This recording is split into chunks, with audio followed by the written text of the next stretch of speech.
Bismillahirrahmanirrahim. Assalamualaikum warahmatullahi wabarakatuh. Alhamdulillah wassalatu wassalamu ala Rasulillah Sayyidina Muhammadin ibn Abdullah wa ala alihi wa ashabihi wa man tabi'ahu wa nasarahu wa walah wa ba'du. Jamaah Masjid Raya Pondok Indah yang dirahmati Allah. Syukur alhamdulillah kita panjatkan selalu puja-puji kita kepada Allah Subhanahu wa taala, disertai juga dengan sholawat serta salam mengiringi kajian kita lewat media digital ini, karena mungkin kita sekarang sedang dalam keadaan untuk menjaga diri dari penyebaran penyakit wabah corona. Tema kita yang akan kita bahas dalam kesempatan berbahagia ini adalah tentang bagaimana Allah Subhanahu wa taala menurunkan keringanan-keringanan yang begitu banyak dalam syariat puasa kita. Sebagai umat Nabi Muhammad SAW, kita juga diwajibkan puasa. Umat-umat terdahulu diberikan kewajiban berpuasa, tapi puasa kita ini adalah puasa yang sangat istimewa. Tidak sebagaimana Nabi Daud misalnya yang diwajibkan puasa itu dengan sangat berat. Puasanya sehari puasa, sehari tidak, sehari puasa, sehari tidak, setiap hari, setiap waktu sepanjang hidup. Dan itu memberatkan. Nah, sedangkan puasa yang diwajibkan pada kita itu hanya sebulan saja.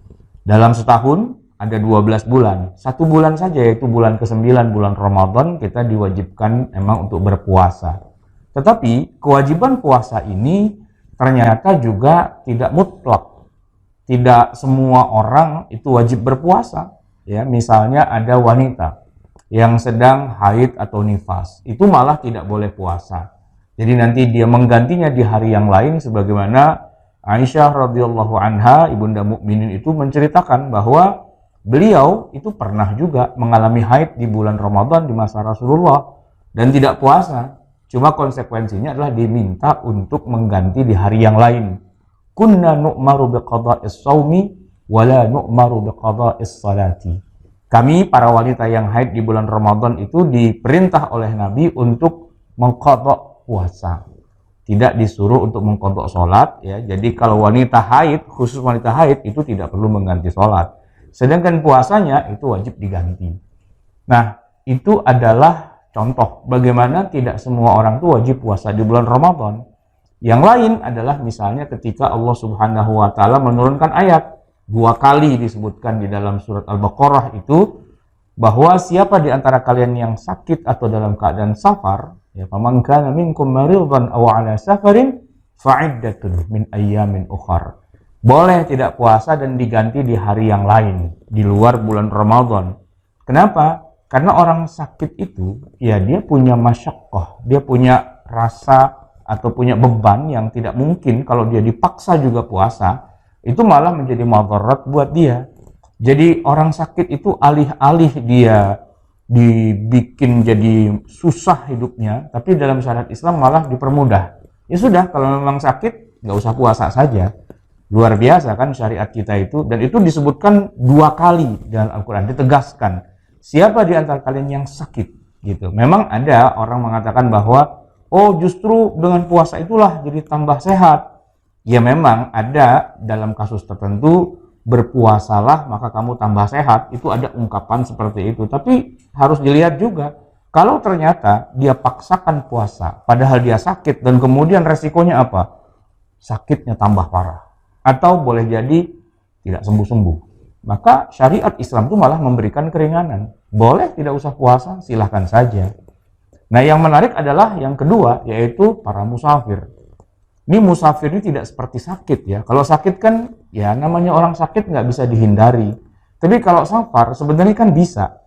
Tapi ternyata musafir pun juga dapat keringanan.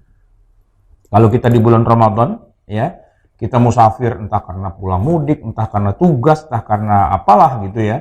Nah, selama safarnya itu memenuhi syariah, kita ternyata diberikan keringanan juga. Bahkan meskipun kalau di zaman modern ini kan safar itu tidak terlalu berat ya, tidak seperti zaman Nabi. Kalau safar itu jalan kaki naik ontak menembus padang pasir, siang panas dan sebagainya. Kalau zaman kita sekarang safar itu kan ya menyenangkan, bahkan ya naik pesawat, naik kendaraan plus dengan AC-nya dan sebagainya, itu kan enak gitu. Tapi ternyata itulah salah satu bentuk istimewanya syariat Islam. Ilat dari orang boleh tidak puasa itu bukan karena masyaqqah di dalam safar, tapi ilatnya adalah karena safarnya itu sendiri. Pokoknya siapa yang safar, ya safarnya memenuhi kriteria dan syarat begitu ya, maka dia boleh tidak berpuasa. Nah, itu hebat banget. Apa kriterianya? Yang pertama, bahwa memang dia meniatkan itu safar. Karena kadang-kadang ada juga ya, zaman dulu itu ngejar-ngejar hewan buruan ke padang pasir kemana itu, jauh itu, tapi kan dia tidak niat safar. Nah, itu tidak bisa. Jadi memang harus diniatkan sebagai sebuah safar itu sendiri. Yang kedua, ya dia harus keluar dari wilayah tempat tinggalnya. Kalau cuma muter-muter di dalam kota Jakarta, ya masuk jalan tol nggak keluar-keluar lagi, itu bukan safar. Walaupun mungkin jaraknya atau lamanya cukup lama gitu ya. Nah, jadi dikatakan safar itu yang kedua adalah dia keluar dari wilayah tempat tinggalnya dan ada tujuan. Ya, ada tujuan yang mau dituju, yang mana jarak tujuannya itu juga memenuhi kriteria. Kriterianya apa? Ya seperti yang Nabi katakan, seperti antara kota Mekah dengan Usafan. Itu jaraknya arba'atu burud, 4 barid, yang kalau dikonversikan di zaman kita itu 88,704 km, atau kalau kita bulatkan biar mudah 89, atau mudahnya lagi 90 lah, 90 km. Jadi kalau kita cuma ke Bogor gitu misalnya, dari sini dari Jakarta ke Bogor itu baru 40-50 kilo, bahkan puncak pas itu juga belum sampai 90. Maka safarnya itu harus melewati jarak 90-an kilo itu, baru dikatakan safar. Nah, kenapa kok begitu? Karena waktu zaman Nabi, orang-orang yang tinggal di Mekah, rumahnya di Mekah, itu ketika haji mau ikut jamak qashar sebagaimana Nabi juga menjamak qashar, itu tidak dibolehkan sama Nabi. Kenapa? Ya karena jaraknya belum memenuhi. Yang pernah haji, pernah umrah pasti tahu ya, antara Mekah dengan tempat kita wukuf di Arafah itu jaraknya sekitar 25 kilo. Kalau bicara luar kotanya sudah luar kota, dan kalau bicara macetnya macet banget gitu.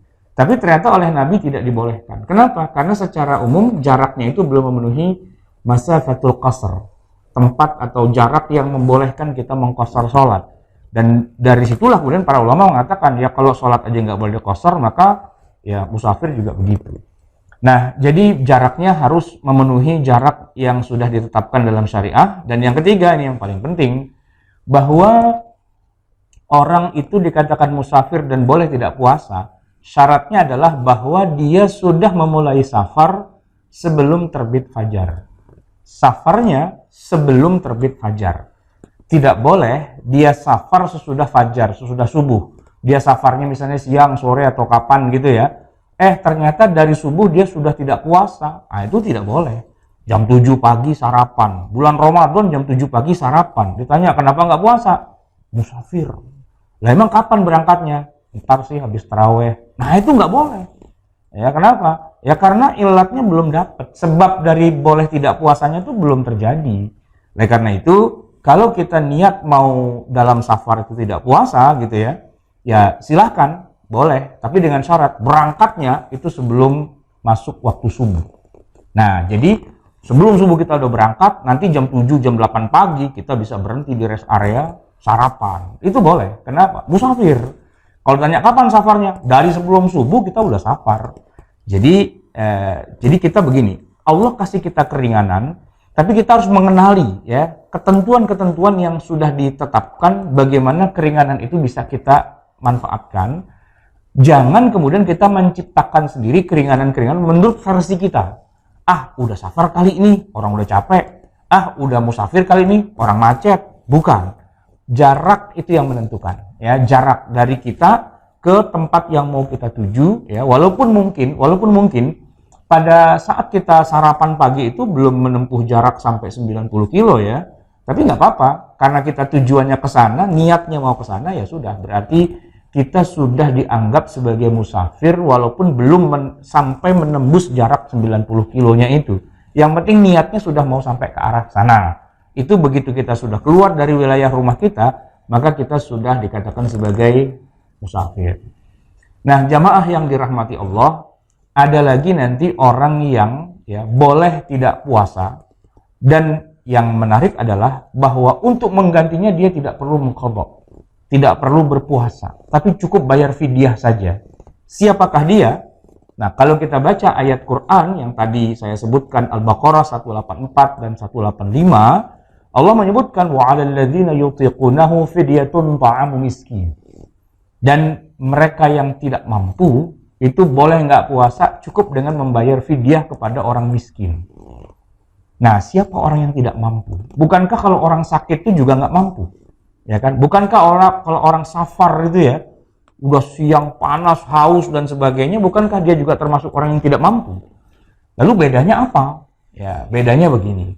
Kalau dikatakan orang yang tidak mampu boleh tidak puasa dan cukup bayar fidyah saja, ini maksudnya adalah ketidakmampuan yang sifatnya abadi. Seterusnya dia tidak akan mampu bisa melakukan puasa. Contohnya misalnya ada orang meninggal dunia. Dia sebelum meninggal sebenarnya masih punya hutang puasa. Cuma karena waktu itu dia sakit dan sampai meninggal dia tetap sakit, nggak sembuh-sembuh. Ya gimana dia mau bayar dengan puasa? Ramadan dia sakit, Lebaran masih sakit, Lebaran haji meninggal. Ya, jadi dia nggak punya kesempatan untuk berpuasa qadha mengganti. Maka itulah yang dimaksud dengan bayar fidyah. Sudah meninggal bayar fidyah. Tapi kalau misalnya begini, Ramadan dia sakit, Lebaran masih sakit, tapi Lebaran haji dia sembuh. Nah, kalau dia udah sembuh, berarti kan dia bisa mengganti dengan cara puasa. Maka dia tidak boleh bayar fidyah.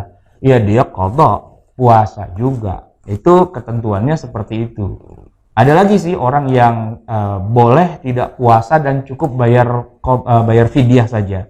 Misalnya orang tua kita yang ya sudah sepuh lah, usianya sudah 100 tahun gitu misalnya. Itu suruh puasa udah nggak bisa. Ramadan nggak bisa puasa, habis Ramadan pun nggak bisa juga. Padahal dia tetap punya kewajiban, ya, tetap punya kewajiban. Nah, kewajibannya itu gimana? Ya dia bayarkanlah dengan membayar fidyah. Dan fidyah itu murah saja kok, ya. Fidyah itu sebagaimana juga zakatul fitr, tapi nilainya cuma 1/4.